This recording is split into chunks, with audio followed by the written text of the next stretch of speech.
Hola, ¿qué tal? ¿Cómo le va? Qué gusto saludarle. Bienvenido, bienvenida a la información jurídica más importante, pero también y sin duda a la más relevante de México y de todo el mundo. Hoy que es martes 18 de abril de 2023. Soy Oscar González y a nombre de todo este equipo de trabajo le damos la más cordial bienvenida y saludamos a mi compañera Nidia Díaz en la interpretación de lengua de señas mexicana. Hola Nidia, así comenzamos.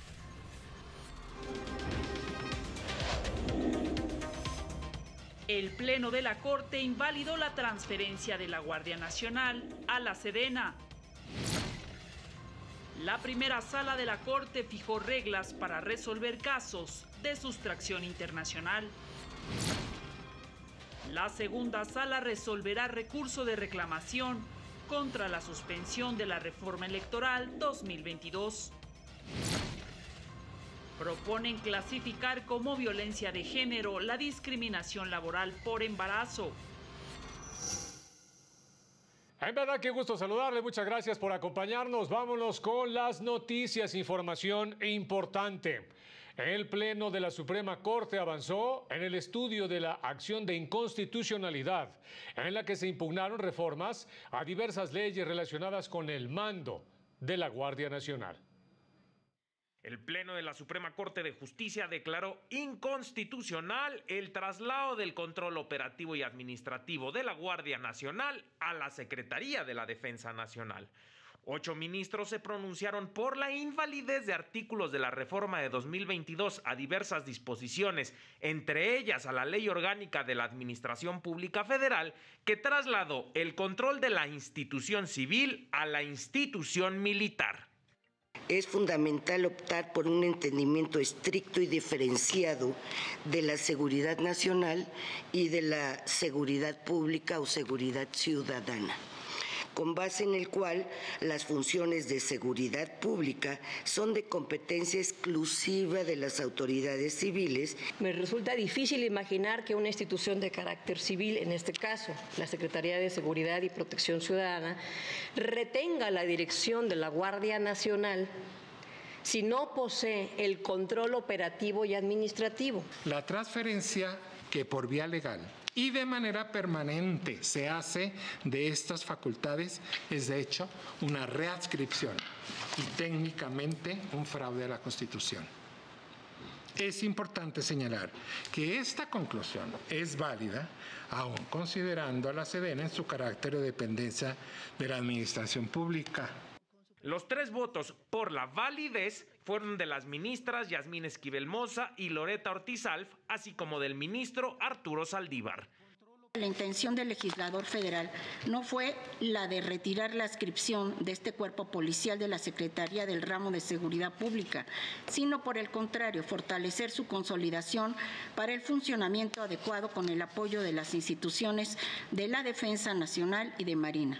La finalidad de la Guardia Nacional no es la seguridad nacional, es la seguridad pública. Lo dice la Constitución, lo dice la ley. Segundo, la formación de los elementos que integran la Guardia Nacional no es una formación militar. El entrenamiento no es para combatir o derrotar al enemigo. También por mayoría de votos, el Pleno invalidó la facultad que se daba al secretario de la Defensa para proponer al Ejecutivo Federal el nombramiento de la persona titular de la Guardia Nacional. Además, declaró inconstitucional que el personal militar asignado a la Guardia Nacional continuara sujeto a la jurisdicción militar respecto de delitos especificados en el Código de Justicia Militar contra la jerarquía y la autoridad. En la próxima sesión, el Pleno determinará los efectos de estas declaraciones de inconstitucionalidad. Ministras y ministros destacaron el compromiso de las Fuerzas Armadas para participar de forma auxiliar y extraordinaria en tareas de seguridad pública para mantener la paz en el país. Poder Informativo, Mario López Peña. Y al resolver un asunto sobre restitución internacional de una niña, la primera sala de la Corte determinó que dicho procedimiento constituye un auténtico juicio y no una medida cautelar, ya que presupone una contienda en la que se confrontan los hechos y las pruebas aportadas por las partes. Esto con el fin de declarar o no procedente la restitución. Precisó que la situación de grave riesgo no solo se actualiza cuando la persona menor de edad es víctima directa de un daño, sino también cuando es testigo de la violencia ejercida en el seno familiar, toda vez que ello puede afectar profundamente su bienestar y desarrollo emocional y psicológico. Indicó que en estos casos el juez debe valorar si el riesgo es serio y está probado, desechar cualquier estereotipo o prejuicio, analizar los hechos con sensibilidad, de ser posible, escuchar al menor, priorizar el desahogo de pruebas periciales en psicología, aplicar estándares de derechos humanos y analizar el impacto diferenciado de la solución propuesta. La sala resolvió que el tribunal vulneró el interés superior de la niña y el derecho de defensa de la madre. Por ello, revocó la sentencia y ordenó emitir una nueva resolución en la que tome en cuenta todos estos elementos para determinar si procede la restitución. Las salas de la Corte resolverán asuntos relacionados con la reforma político-electoral y con temas de transferencia y transparencia, esto en sus sesiones de este miércoles.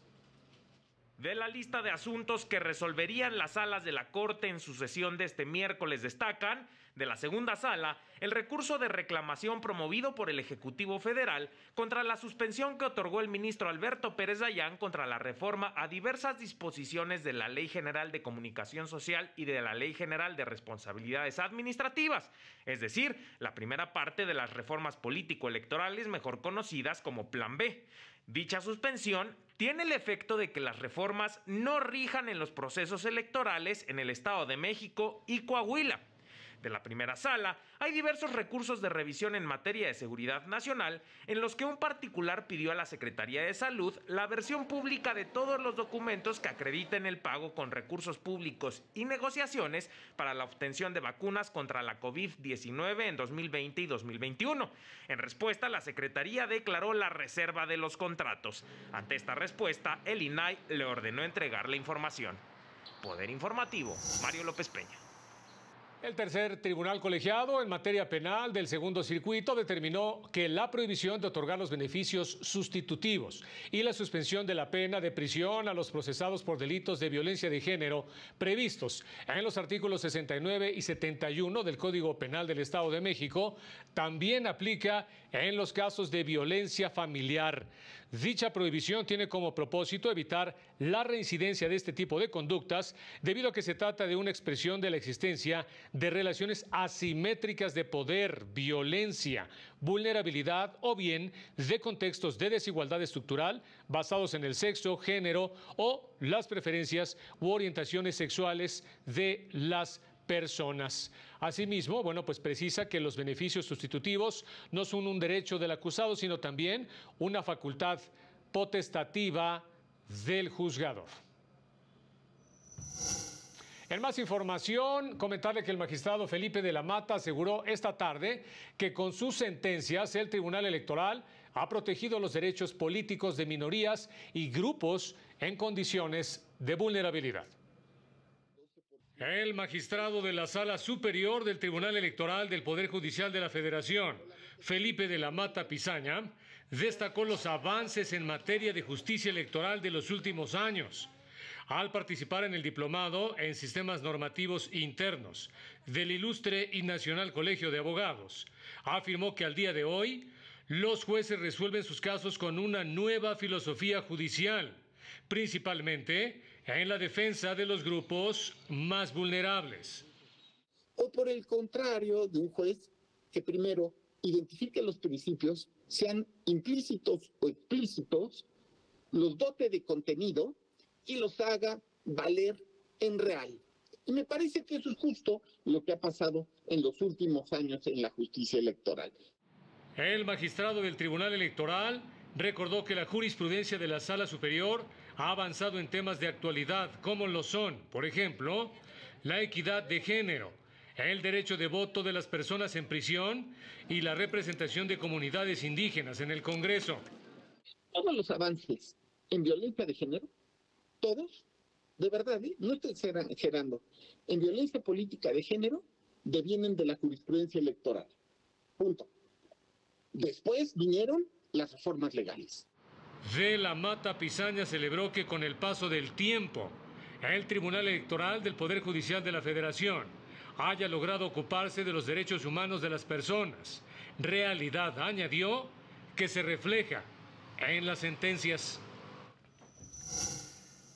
Y precisamente la Sala Superior del Tribunal Electoral dio a conocer el proyecto del magistrado Felipe de la Mata, con el que propone resolver un recurso presentado por el PRI, impugnado una resolución del Tribunal Electoral del Estado de México que declaró inexistentes las infracciones de vulneración a la neutralidad e imparcialidad, así como también el uso indebido de recursos públicos atribuidos al séptimo regidor de Ecatepec, Antonio Estrada Valderas.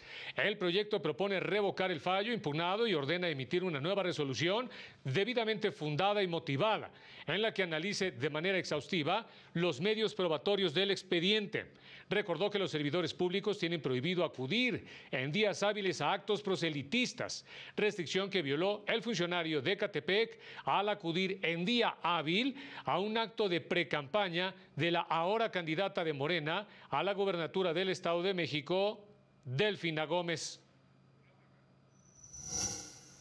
Son en este momento las 8 de la noche con 40 minutos, 16 grados la temperatura en la zona centro de la capital del país. Pausa y volvemos.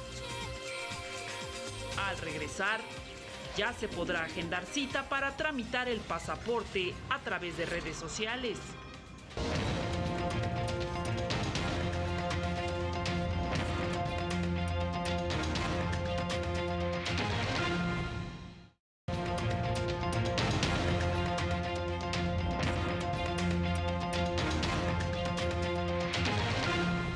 Estamos de regreso, vámonos con más. En la Cámara de Diputados preparan una iniciativa para tipificar como violencia de género la discriminación laboral por embarazo.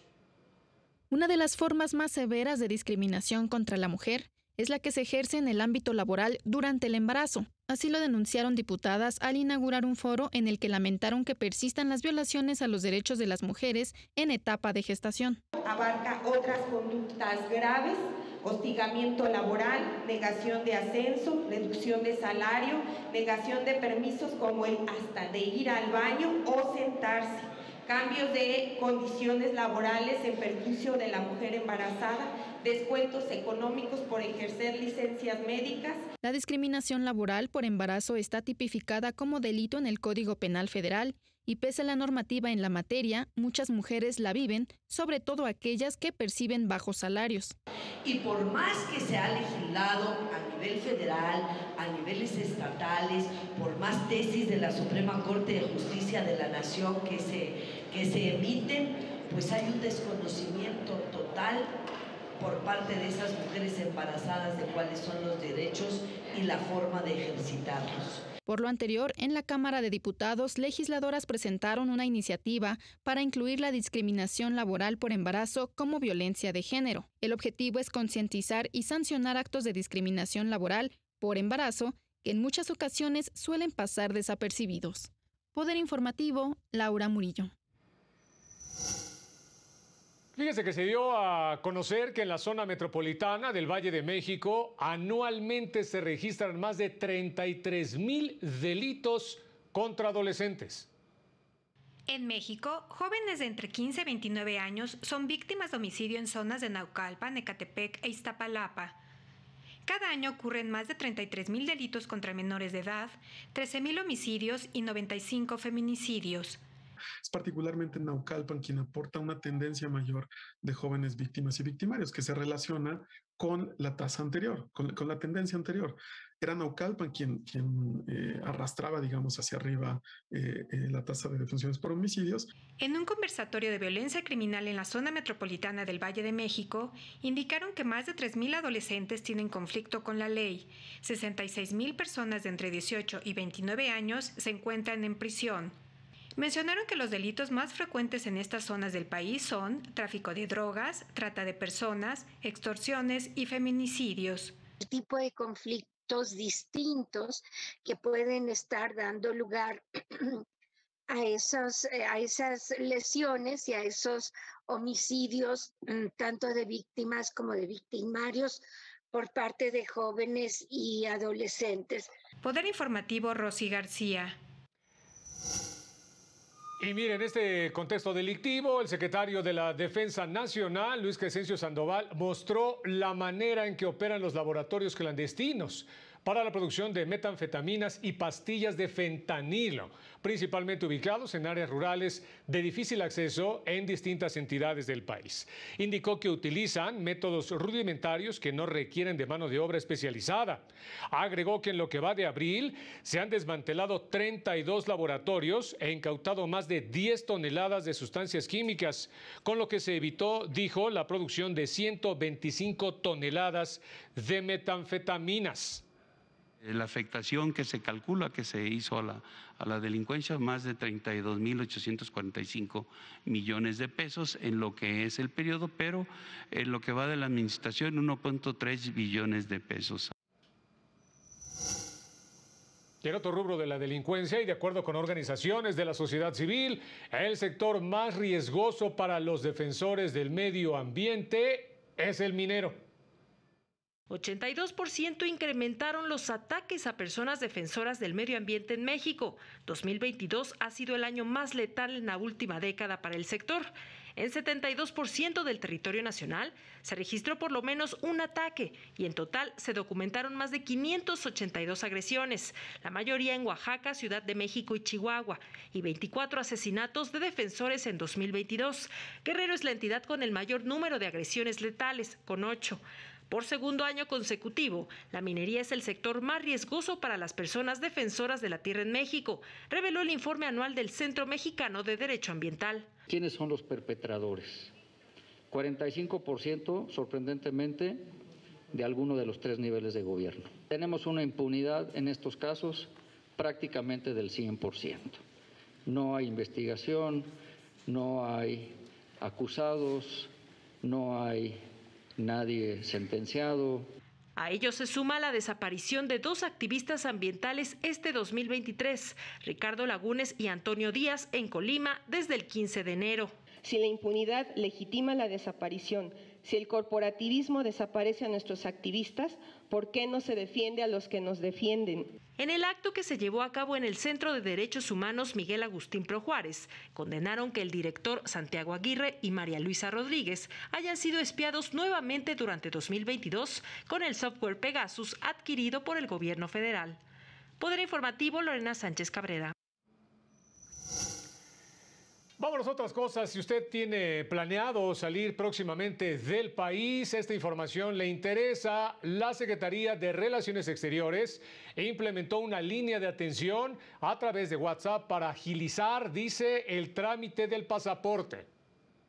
Para facilitar el trámite para la expedición del pasaporte mexicano, la Cancillería puso a disposición del público usuario un nuevo número para solicitar cita a través de la plataforma WhatsApp.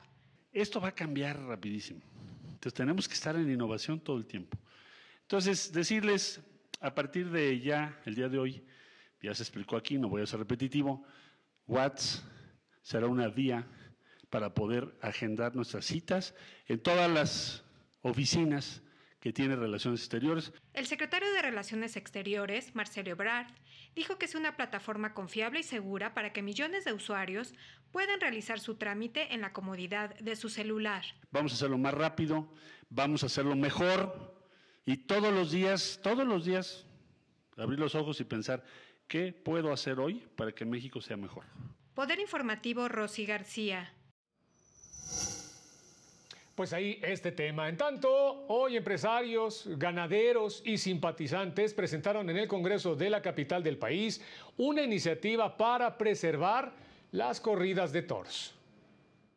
80,000 empleos directos, 140,000 indirectos y ganancias por más de 7,000 millones de pesos anuales son las pérdidas que se registrarían si la tauromaquia fuera prohibida en la Ciudad de México, advirtieron ganaderos, empresarios y simpatizantes de la Fiesta Brava, al presentar una iniciativa ciudadana en defensa de la cultura y nuestras tradiciones en el Congreso de la Ciudad de México. Señalaron que falta escuchar a quienes están a favor de las corridas.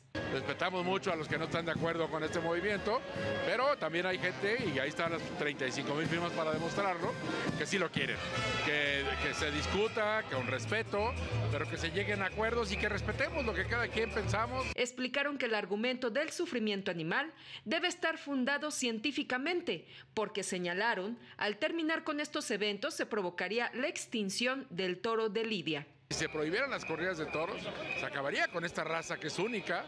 México es uno de los 8 países que tiene ese privilegio de tener los toros de Lidia y acabar con eso pues sería una cosa inadmisible. Ecocidio.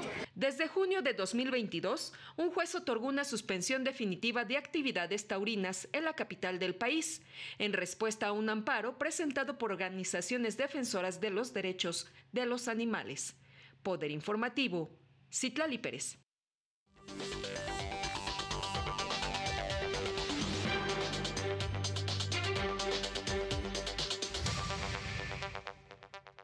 El INE dio a conocer que entre el 15 y 19 de mayo, más de 5,000 personas en prisión preventiva podrán votar de manera anticipada en 20 centros penitenciarios del Estado de México y en el Centro Penitenciario Femenil de Saltillo, Coahuila. 5,060 lo harán en la entidad mexiquense y 12 en Coahuila. Con el fin de optimizar los recursos públicos y agilizar los procesos administrativos, el Ejecutivo Federal presentó una iniciativa para fusionar o eliminar diversas unidades administrativas, entre ellas la Secretaría Ejecutiva del Sistema Nacional Anticorrupción y la Comisión Mexicana de Ayuda a Refugiados. El canciller Marcelo Ebrard indicó que se solicitará por la vía diplomática al gobierno de Estados Unidos información sobre el presunto espionaje que realizaron agencias antinarcóticos de dicho país a dependencias encargadas de la seguridad nacional e interior de México. Legisladores del PAN tomaron la tribuna del Senado para exigir se vote a la brevedad la designación de los 3 comisionados del INAI que se encuentran pendientes. Ante la falta de condiciones para continuar con los trabajos legislativos, la mesa directiva dio por concluida la sesión. Vámonos a Ucrania al día. Se intensifican los combates con las tropas rusas por el control de diversas ciudades de la región del Donbass. Las tropas rusas intensificaron sus ataques aéreos y de artillería pesada en la ciudad ucraniana de Bakhmut, pues están decididos a tomar la localidad cueste lo que cueste, señalaron. Y para tal fin, están movilizando a los militares en la ciudad de Donetsk hacia Bakhmut para reforzar la ofensiva, de acuerdo con la inteligencia británica. Los líderes de Ucrania y Rusia realizaron recorridos de visita a sus tropas. Volodymyr Zelensky lo hizo en el frente de Avdiivka, cerca de Bakhmut, mientras que Vladimir Putin recorrió Jersón y Lugansk, 2 de las 4 provincias ucranianas anexadas ilegalmente y que siguen en pie de batalla. Por otra parte, un tribunal ruso rechazó la apelación del periodista estadounidense del diario The Wall Street Journal, Evan Gershkovich, detenido el pasado 30 de marzo, por lo que continuará en prisión al menos hasta el próximo 29 de mayo, en lo que inicia su juicio por acusaciones de espionaje. Y también en Rusia, la Cámara Baja aprobó reformas al Código Penal para castigar con cadena perpetua el delito de alta traición y aumentar de 15 a 20 años las penas por actos de terrorismo, bajo argumento de que atentan contra el orden constitucional y la seguridad del Estado, en el contexto de la campaña militar en Ucrania. Poder Informativo, Jesús Daza.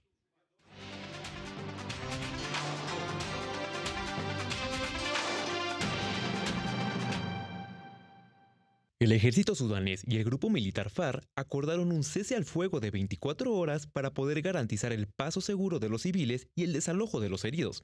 La reforma de las fuerzas de seguridad como plan para restaurar el gobierno civil fue la causa que desató el violento conflicto que ha dejado más de 200 muertos y 1.800 heridos.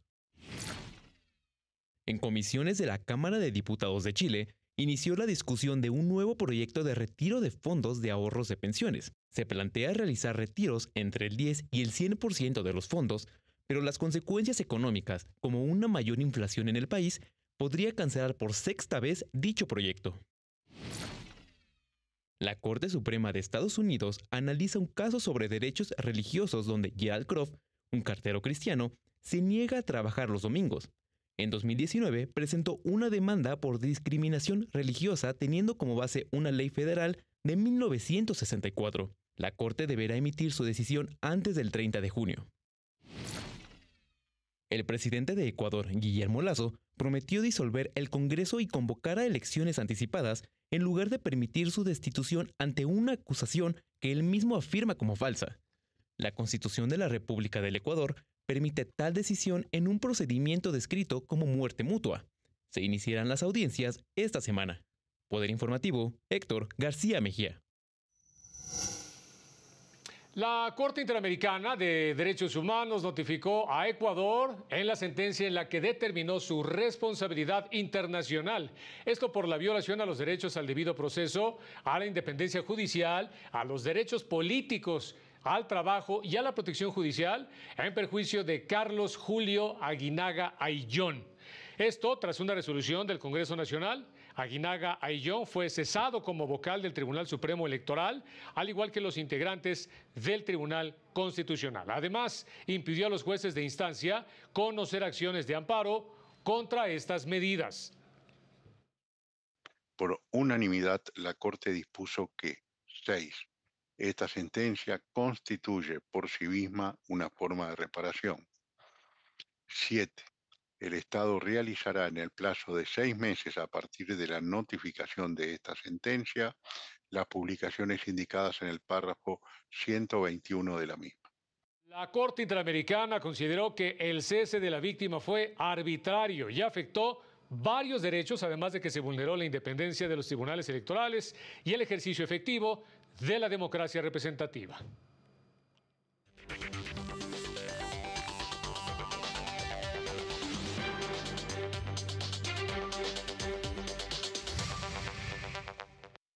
El tipo de cambio se ubicó en 18 pesos con 6 centavos por dólar, de acuerdo con información del Banco de México. El decreto de quiebra de Altos Hornos de México fue publicado en el Diario Oficial de la Federación, con lo que al menos 19,000 fuentes de empleo están a la expectativa. De acuerdo con el decreto, la Cámara Nacional de la Industria del Hierro y del Acero se encargará de concluir el proceso de extinción.